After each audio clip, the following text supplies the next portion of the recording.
ஆத்தங்கரையோரமாக 2 மரங்கள் இருந்தது.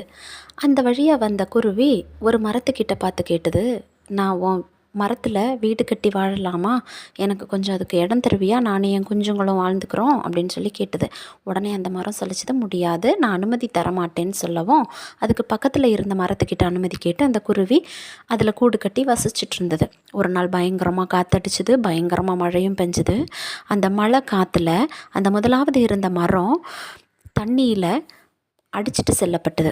அப்போது அந்த குருவி இந்த மரத்தை பார்த்து சிரிச்சுட்டே சொல்லிச்சுது, நான் உன்கிட்ட இடம் கேட்டேன் வீடு கட்டி வாழ்கிறதுக்கு, ஆனால் நீ எனக்கு இடம் தரல, இப்போ பார்த்தியா தண்ணியில் அடிபட்டுட்டு போகிற அப்படின்னு சொல்லி நக்கலாக சிரிக்கும்போது அந்த மரம் சொல்லிச்சுது, ஆமாம், நான் ஆத்தோரத்தில் இருக்கேன், என்னைக்காவது ஒரு நாள் நான் இப்படியே அடிபட்டு போயிடுவேன், நான் ரொம்ப வலுவிழந்து போயிட்டேன், அப்போது நீ என் மேலே கூடு கட்டி வாழ்ந்தா உனக்கு அது ஆபத்துன்னு சொல்லி தான் நான் அனுமதி தர மறுத்தேன் அப்படின்னு சொல்லிச்சுதான்.